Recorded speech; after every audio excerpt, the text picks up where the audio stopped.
quality and effectiveness of national service initiatives. His work has been published extensively in the higher education field.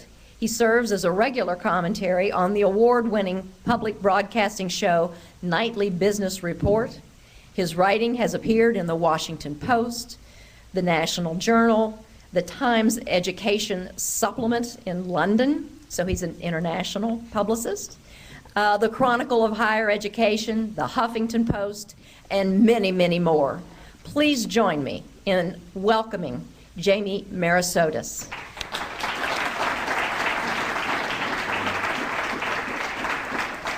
Thanks very much, Becky. Good morning, everyone. Delighted to be here.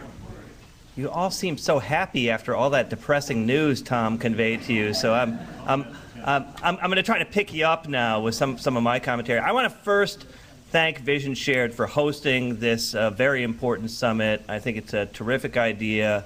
These kind of conversations are incredibly valuable in bringing people together to solve the critical problems that we have in education and economic development in our states and indeed around the country. So their leadership is terribly important, and I want to congratulate Vision Shared for that work. And I want to thank also our colleagues at the Claude Worthington Benedum Foundation for supporting this along with the other sponsors. I get it, we're in philanthropy. Resources are important in terms of being able to bring these kind of convenings together, and that kind of support is very welcome.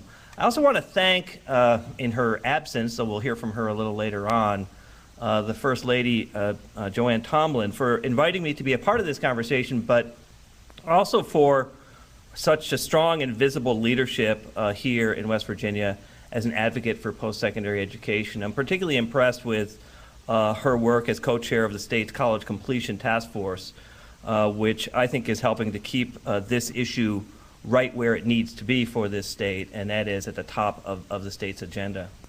I also want to say thank you to Chancellors Skidmore and Nolan for not only their important leadership and ongoing work for that task force, which I think is really critical to the dialogue here at this summit, but also because of the fact that I think increasing West Virginians' college attainment and translating educational success into economic success for the citizens of this state is really the most important thing that we need to be talking about, and that's why we're all here today.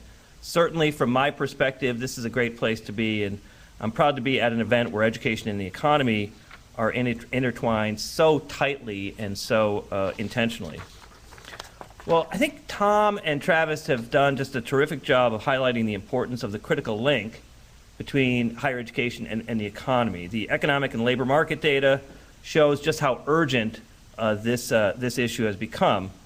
And you know, there are other signs as well. Data that was released just a couple of weeks ago from the Organization for Economic Cooperation and Development shows that despite the fact that we outspend every other country in the world in terms of per student spending on education, the US has now dropped to 15th in the world in the college attainment level of its young adult population, 25 to 34-year-olds. That, my friends, does not bode well for our ability to compete in the global marketplace. Here in West Virginia, with the college attainment rate at only 25% among young adults, actually the lowest in the nation, the need for greater educational attainment is obviously painfully clear. Put simply, to prosper and indeed to survive in the global economy, we need many more college graduates here in the cities and towns of West Virginia and all across our country. That's a fact I think we can all agree on, so I'm not going to spend a whole lot of time today explaining the need or really underscoring the urgency to increase college degree attainment. Instead, what I'd like to do is offer some specific suggestions, things that I think all of you can do to help meet that need.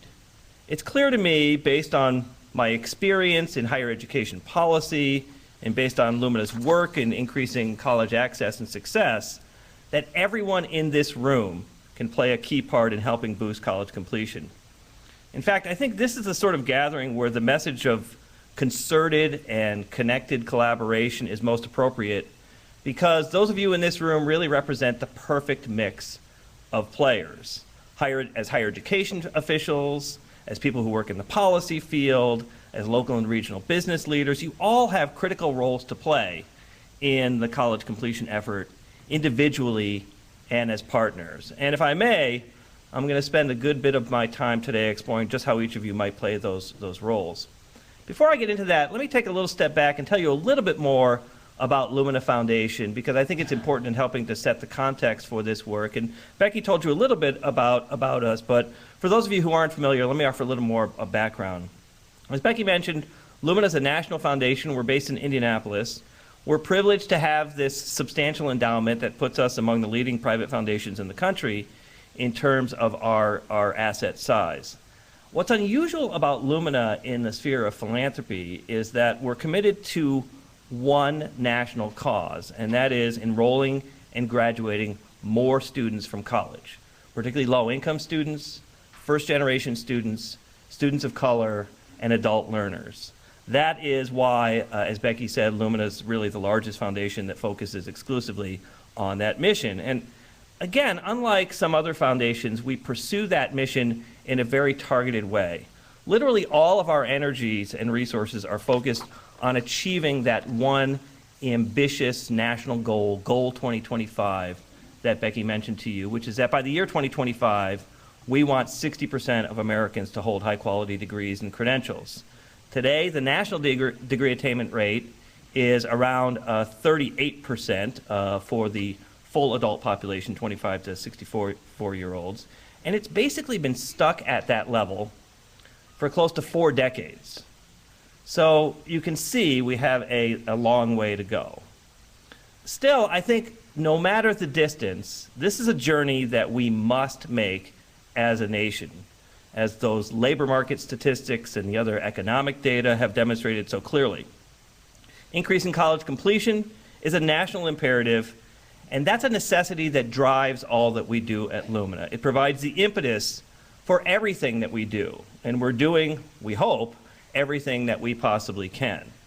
In fact, we're working in dozens of cities and regions and states around the country on projects aimed at every stage in the education and workforce pipeline with many different partners, including some of you right here in West Virginia. I want to talk specifically this morning about 2 major areas of Lumina's work because I think each of them is central to the education workforce connection that we're focused on here today. The first is the foundation's work aimed at increasing success among adult students. And you heard from Tom's data how critical that population is to this state going forward. And the second is our efforts to help foster increased productivity in higher education. Okay, so let's start with the adult students, the absolute, we call it the undisputed sweet spot population in our drive to increase college completion and attainment. Without question, Goal 2025 cannot be achieved without a concerted effort to make sure that millions of our fellow citizens in the working age population become students, and that those students stay on track and actually become graduates. In particular, we're focused on those more than 37 million adults between the ages of 25 and 64 who actually showed up on our college campuses, who actually have earned some college credits along the way, but have failed to earn a degree or certificate, or as I like to say, they've come to college and yet they have nothing to show for it. Here in West Virginia, nearly 200,000 people fit this definition, fully 1 out of every 5 of the state's working age population. Obviously, this is a huge well of potential as you seek ways to revive the state's economy. And I know many of you are working to tap into that well. In fact, I'm proud to say that Lumina is an active partner in that effort, thanks to our investment in the Degree Now program.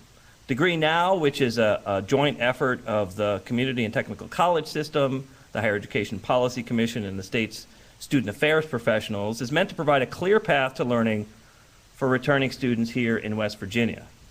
They can earn degrees they previously started, and students who complete an associate degree can get the support that they need to work toward earning a bachelor's. Degree Now is actually one of 19 different projects that we're sponsoring around the nation through what we call our Adult Degree Completion Initiative, a commitment of several $1 million over the next 4 years. And our efforts to support success among adult students aren't limited to this one program. Many of the areas in which we're in which we're working, in fact, it's fair to say that it's really nearly all of the areas in which we're working, have a direct link to the adult student population. Let me offer some specific examples. First, there's our work dealing with databases, a topic that some people yawn and their eyes roll in the back of their head when you mention databases. We've been paying special attention, however, to increasing data capacity, data use, and data sharing as a means to improve college attainment. This work has led to the creation of state data profiles on adult workers and has helped experts like Tony Carnevale at the Georgetown Center on Education and the Workforce, who Travis mentioned, to draw those clear links between degree attainment and workforce demands. Second, there's this, I think, rapidly escalating focus on prior learning assessment, finding ways for students to earn college credit for learning acquired on the job, in the military, or indeed in life. We've supported research by the Center for Adult and Experiential Learning that shows that prior learning assessments do help students complete their degrees more quickly. That saves both time and money, which is why I believe that PLA, as it's called, is a key strategy in an adult degree attainment agenda. In fact, there's a report that just came out today from the Center for American Progress based in Washington that highlights the important reasons why prior learning assessment is so critical to achieving our national post-secondary attainment goals. This time-saving element is also central to my third example, which is the development and expansion of accelerated degrees. Now, some of these accelerated degree efforts we know about from various contexts, and one was mentioned earlier. But one example that Lumina has supported is the Western Governors University. Western Governors University is a national initiative, but has now started to develop state-level entities that will actually highlight the efforts within states using the same architecture, the same online learning and competency-based approach that you see in the national efforts. There's now a WGU Indiana. There's a WGU Washington. There's about to be a WGU Texas. And in the WGU effort, students earn a competency-based bachelor's degree that primarily serves returning adults who have these sort of complicated schedules and life issues that makes it difficult to deal with their obligations beyond school. The fourth example that I think has major implications for adult students is the sort of broader efforts designed to improve developmental education. We all know that for many adult degree completers, returning to college means things like brushing up on math and English skills, or gaining, in fact, new skills, and often overcoming past failures and fears about learning. Effective developmental education is really a key to that effort. Lumina is supporting work in developmental education with an eye towards the needs of returning adults, particularly in the critical space of remediation in mathematics, which is highly correlated with the biggest levels of failure, to get them up to speed faster and even through courses that integrate remedial math with the other courses in the core curriculum. And there's some great examples of that, for example, in the state of Tennessee. Finally, we're working to aid adult students by virtue of our longtime involvement with the nation's community colleges, most prominently through the national organization called Achieving the Dream. Achieving the Dream is designed to address the particular needs of students in community colleges who, more often than not, are the first in their families to attend college and may need much clearer roadmaps. We also work through smaller, discrete programs at various colleges around the country. We, in general, recognize the tremendous value that the nation's community colleges offer, and we're well aware of the vital role that they play in serving adult students. So as you can see, adult students constitute a major focus area for us as we hope to achieve Goal 2025. As I said, there is no path to that big goal, that 60% attainment goal, that we can get to without dramatically increasing adult post-secondary attainment in this country. The second area of focus is our work dealing with productivity in higher education. In other words, the efforts to help the system produce many more graduates with high-quality degrees and certificates, but without increasing costs. Our productivity efforts are now being pursued by policymakers and higher education officials in a total of 18 different states. That includes here in West Virginia, which joined the effort last year. In this work, officials strive to follow 4 steps to improve productivity in higher education. One step is simply to provide student incentives. The idea here is to use tuition and financial aid policies strategically in a way that rewards students for completing courses and for completing their programs on time. Another step is investing in new types of academic delivery models. In other words, finding new, lower-cost approaches to delivering high-quality instruction to students. So we've got blended instruction and learning modes like WGU, we've got PLA, we've got distance and online learning combined with more traditional classroom learning in remote sites like workplaces. These are the kinds of examples of those kinds of new types of academic delivery models. A third step, and it's the one that people tend to gravitate to when you mention the word productivity, is issues related to business efficiencies. In other words, promoting and implementing good business practices like regional purchasing, like consolidation of common administrative functions and facility sharing to produce real savings that are being used to educate and graduate more students. Now, the fourth step in our lineup of efforts to improve productivity is performance, or what some states are now starting to call outcomes-based funding. That is, rewarding institutions not for the number of students that they enroll, but in fact for how many of these students succeed and graduate from the institutions. Now, this final step that I mentioned is typically the one that gets a mention first, but I saved it for last because I think it's got particular relevance right now here in West Virginia. I know that there's been a lot of effort applied to work with the state legislature by both CTCS and the Higher Education Policy Commission on funding formulas for higher education that include performance-based incentives. In fact, I had the privilege of testifying before the legislature here earlier this year on that topic. I said it then, and I believe it even more strongly now. This effort on performance-based funding is well worth making, as other states have already proven with their performance-based funding efforts, in fact, including your near northern neighbor here, Pennsylvania. Officials there have been implementing a form of performance funding for a decade, and they're actually seeing tangible results as a result of that effort. College graduation rates have increased by nearly 10 percentage points in public higher education in Pennsylvania over the last decade.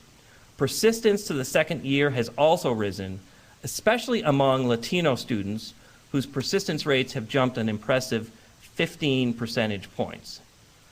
So really the core idea behind performance funding, in fact, I think the common thread that connects all of Lumina's work, including the push for greater productivity and that focus on adult students, is the simple notion that higher education must change. Not in small incremental ways, but in major transformative ways.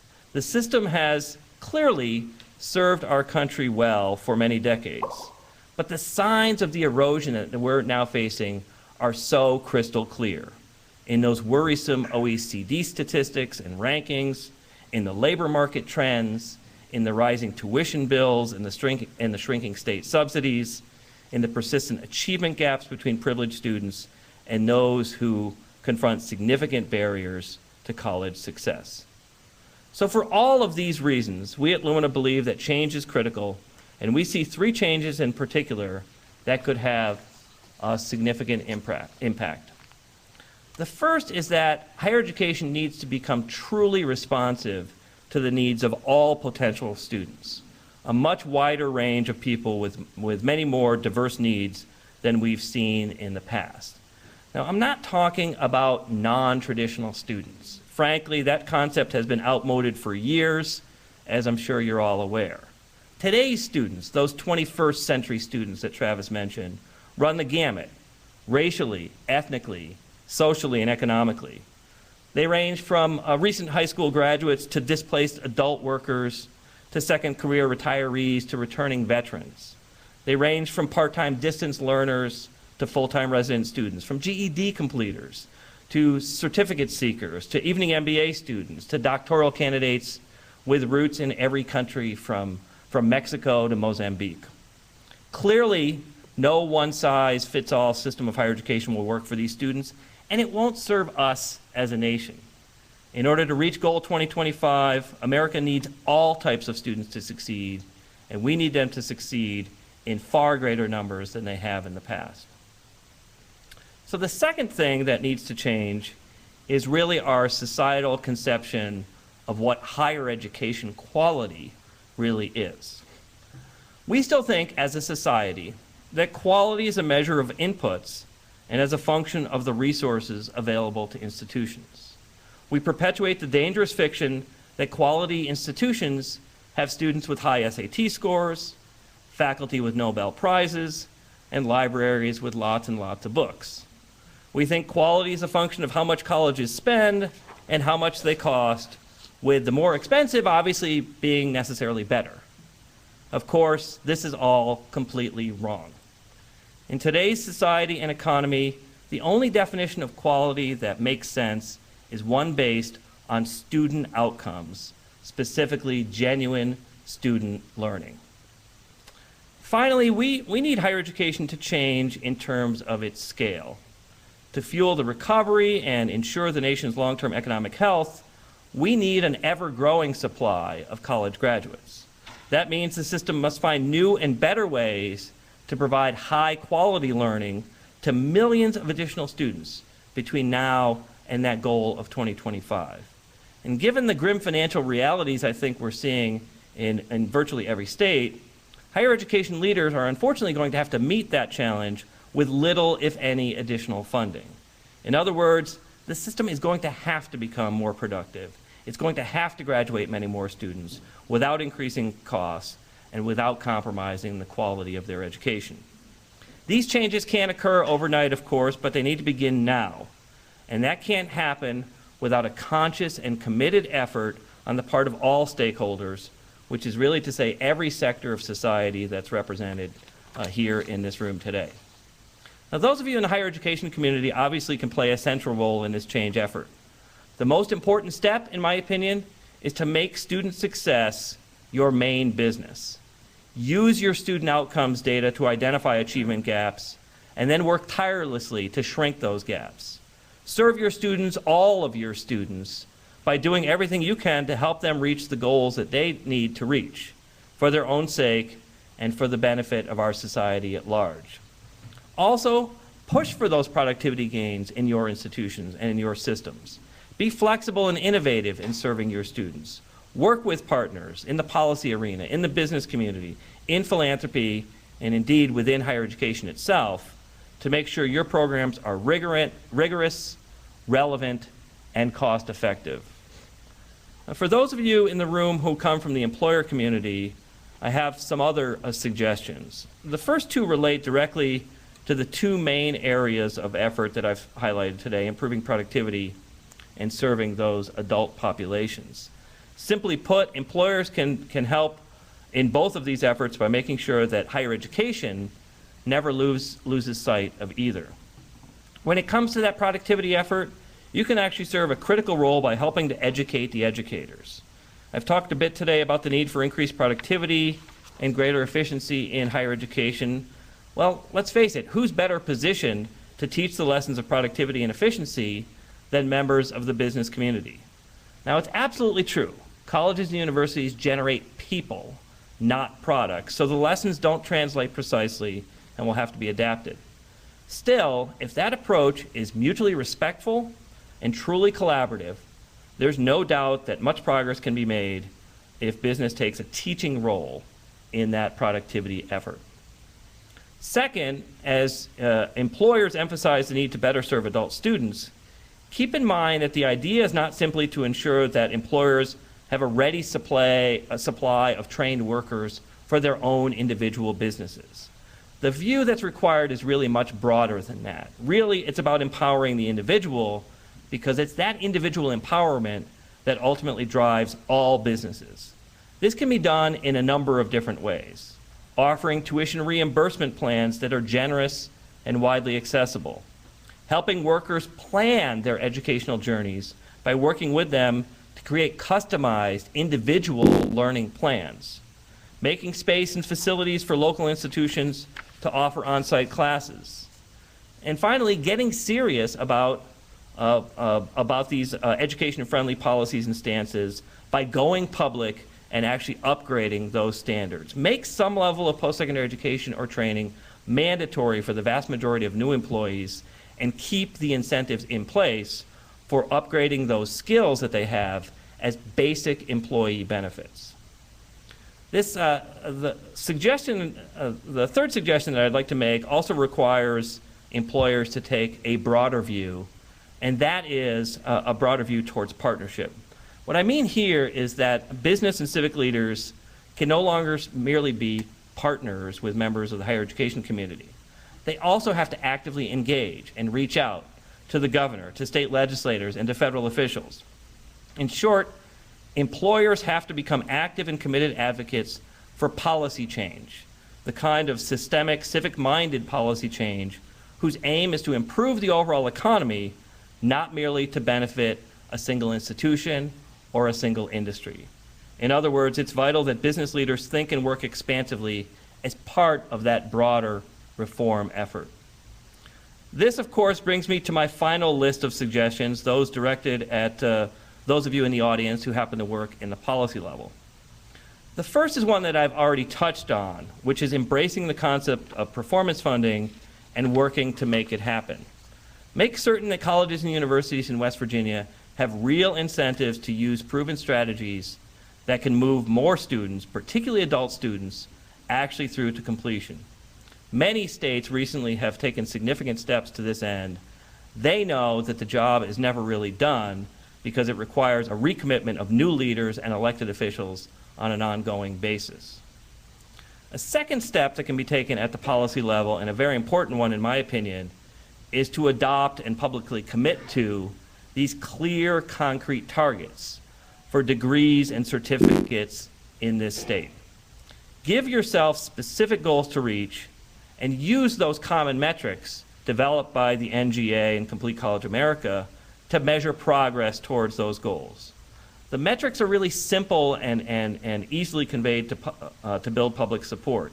Use them to measure course completion rates, on-time completion rates, completion of developmental education courses in the first year of college, and increasing attainment of all of those measures for students in priority populations who need to increase their attainment in this state. And I think we know who they are based on Tom's data.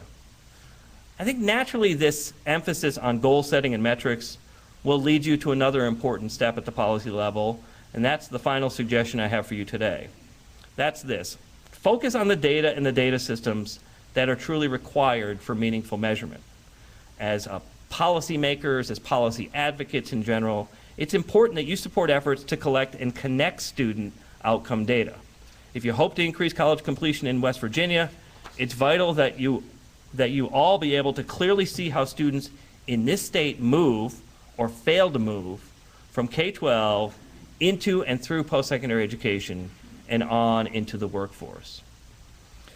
Well, I hope you've noticed something about this extensive list of suggestions that I've offered here this morning. All of these suggestions, whether they're made to our higher education leaders, to our business advocates, or for those who work in the policy arena, are really tightly connected. None of them can be implemented without input and cooperation from all of the other stakeholders involved. And so as I prepare to take your questions and comments this morning, let me emphasize again that what's urgently needed is broad-based, cooperative, sustained action to boost college attainment. As educators, civic leaders, and employers, all of you understand the huge payoffs that come from a well-educated, innovative, and productive workforce. So I urge you then to join together to make Goal 2025 a reality. It's truly a vital task here in West Virginia, and indeed in every state in our great nation. Thank you very much.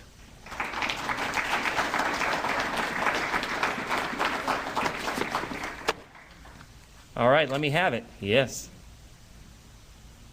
Please.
So I've had the privilege of spending a lot of time with employers, major national employer groups, employers in key regions and cities across the country. And one of the things I say over and over again is, look, you've done a pretty good job at involving yourselves in the K-12 reform effort. I mean, if you look at the business community in this country, there have been some impressive involvements that have led to some of the education reforms we're seeing in various areas. But for most of them, actually the vast majority of them, all of that work is about getting students to the starting line. By that I mean getting them through to a high school degree. You are not done with them if they have a high school credential for all the reasons those data that we heard earlier tell us, which is that the vast majority of jobs in this country require post-secondary education. So whether it's students who are seeking a post-secondary education or it's the employees you already have in your company that need further education and training, having these enlightened, self-interested policies that serve those employees better, that serve new employee entrants better, is critical. And the point that we've tried to make is that not only is it a good thing to do in terms of their civic involvement, in terms of their public role as participants in our society, but it actually helps them specifically to create jobs. And let me make the economist argument, though I tell people I'm not an economist, I just play one on TV. So here's the argument. The most important factor that drives job creation is increasing productivity.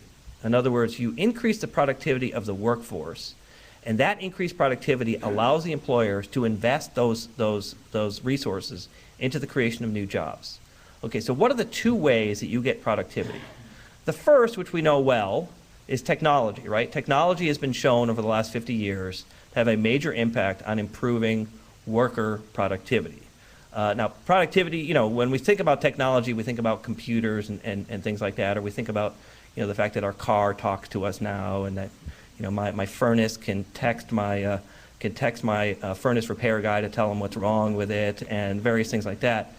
But in fact, in the workplace, technology has had a transformative impact on the nature of work and how work gets done. That's been a big factor. But the second is increasing educational attainment. And the connection between that and technology, because a lot of the increasing educational attainment is the ability to understand and use and apply that technology, is really important. So if they want to have a better, more productive workforce, they've already invested, many companies, in the technology changes. They've got to invest in the educational attainment changes, because those employees that have the higher educational levels become more productive. Why? Because they're more adaptable. They're able to think critically. They're able to problem solve. They're able to be analytical on the job, and that allows the company to create more jobs. So this is a critical element of the job creation paradigm that I don't think people fully understand. Just to your first comment about first-generation students, I think it's really important for us to take a hard look at our sort of societal understanding about what makes people successful. We love, in fact, I've just finished reading the manuscript of a book that's going to be out next year on first-generation college students, and the author makes this really, really good point, which is that we love to tell the stories of the successful people that pulled themselves up by the bootstraps and came from poor circumstances and got themselves through to success, and isn't that wonderful? Look, I was the first in my family to go to college and get a college degree, and I tell people all the time, I was lucky.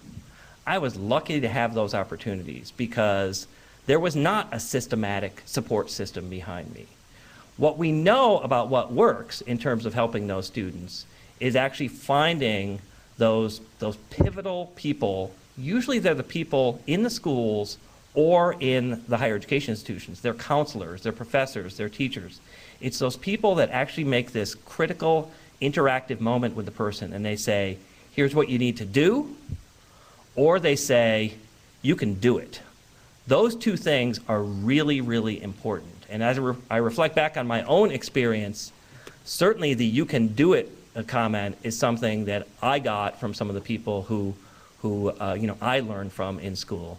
But I consider myself fortunate. Good luck is not a very good societal plan, given the given the needs that we have as a society, we've really got to invest in serving those first-generation students in a much more holistic and important way. Yes, sir.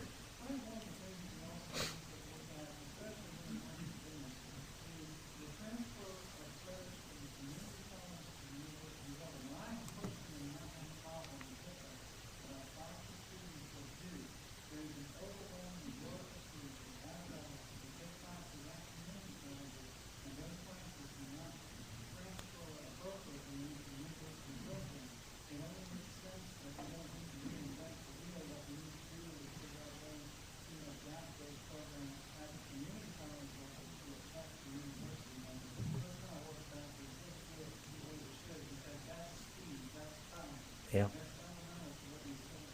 One of the problems, in my candid view, about the system we have right now is that we don't really have a common understanding, agreement about what a credential is, whether it's a certificate or a degree or whatever the credential might be. There's really no common definition.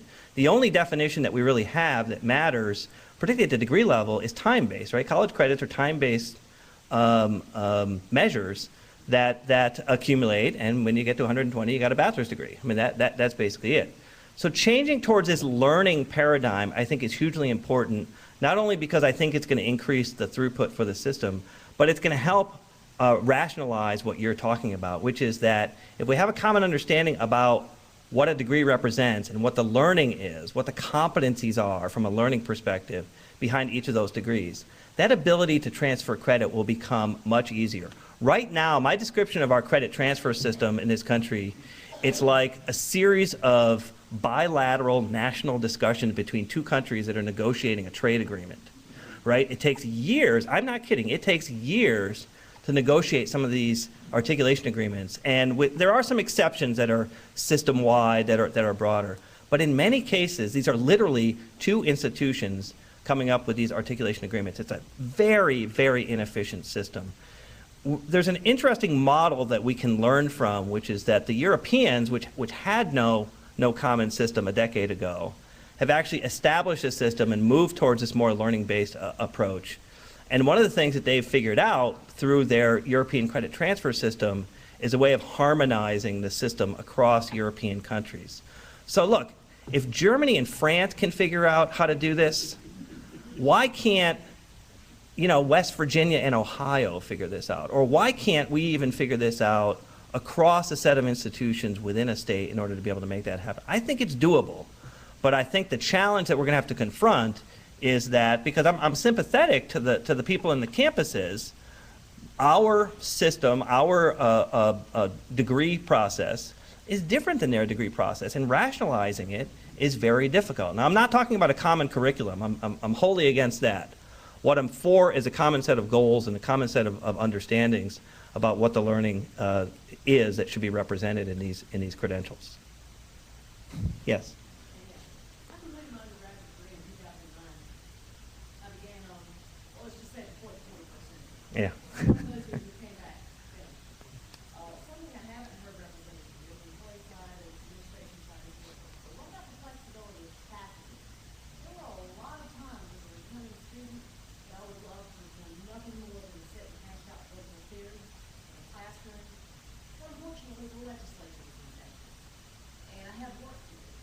And it's very difficult when you have classes. I mean, there were some professors who were extremely flexible, and there were others who, if you miss more than 3 days, they started knocking off letter grades. Has anybody addressed it? The faculty, I mean, if you don't have faculty buy-in, these people aren't just going to leave because they're changing the system. Well, your phrase, I want to seize on your phrase, which is faculty buy-in. It's very important. So I've lived through the efforts that started in the 80s and into the 90s to improve faculty productivity. When Lumina Foundation embarked on its productivity effort, and I said, hey, Lumina's going to be behind productivity, everybody on my staff slumped in their chair because they remember these efforts to improve faculty productivity, which is basically beat up the faculty and try to get them to teach more. And I keep saying that is not at all what we are about. What we are about is finding a much more effective engagement with faculty. The vast majority of faculty in this country, vast majority, are there because they want to be there, because they care deeply about their students, and they care deeply about the success of what's happening at that institution. But the systems are not rationalized, the reward systems are not rationalized to help them get there. And so part of the challenge I think we've got to confront is, how do we bring faculty into these conversations, not tell them what the outcomes are, sort of like what Travis was saying about business leaders. We hold a press conference and we invite the business leaders the day before. The faculty have to be in the ground level of these conversations much earlier. We've been doing this in an interesting way at Lumina that I want to just quickly tell you about, which is a process that relates to this common platform or understanding of the learning behind a degree, which is called tuning.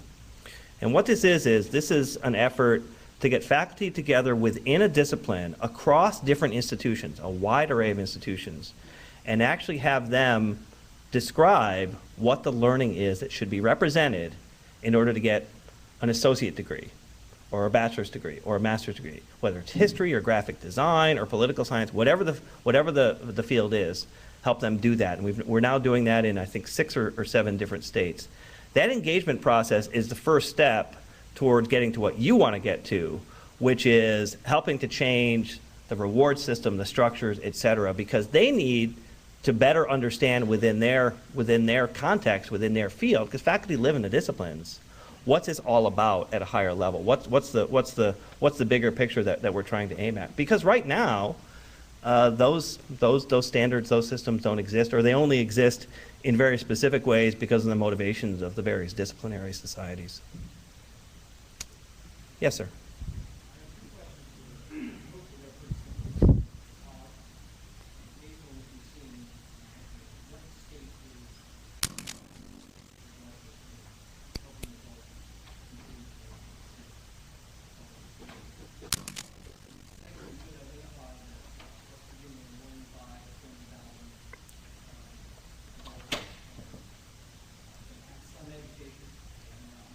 Yeah.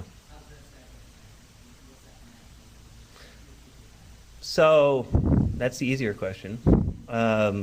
So it's about the average. So you are the 1 in 5 number is about the national average. Now you of course have the rapidly aging population, which I think is a complicating factor as compared to states like Florida. Or some of the, or not Florida, I'm sorry, or states like Arizona, which have a rapidly growing younger population. So you're about in the average there. The issue of what states are doing the best in terms of adults, re-engagement of adults is complicated. Certainly Lumina's home state of Indiana is doing some really interesting things right now, because we have that the equivalent number in Indiana is almost 1 million people, and so we have this significant problem with the manufacturing base of Indiana, the evolution of the economy moving away from the traditional model of manufacturing towards different kinds of things, logistics, advanced manufacturing, life sciences, a whole new set of fields. So it's re-engagement of people in those fields, many of whom had these jobs that paid them middle-class wages without anything more than a high school credential. And what we're trying to do is figure out and invest in ways to educate people for the fields where the fastest growth is. So it's in those areas that I talked about, and healthcare and some of the new energy fields. We have a growing business in Indiana, interestingly, of new energy, battery production, things like that, which I think is really interesting stuff. And you cannot work in those fields with your high school credential anymore. The diagnostic tools you have to use, the ability to be critical and problem solving and all that's really important. So Indiana would be one. I'd have to think about what other states are doing a good job with that. I mean, it's an issue that has really, I think, vaulted onto the scene and sprung on a lot of states. The realization that with these needs for increasing attainment, leaving adults behind is no longer an option. They have to be re-engaged. I think we're going to head off to our lunch now. Is that right?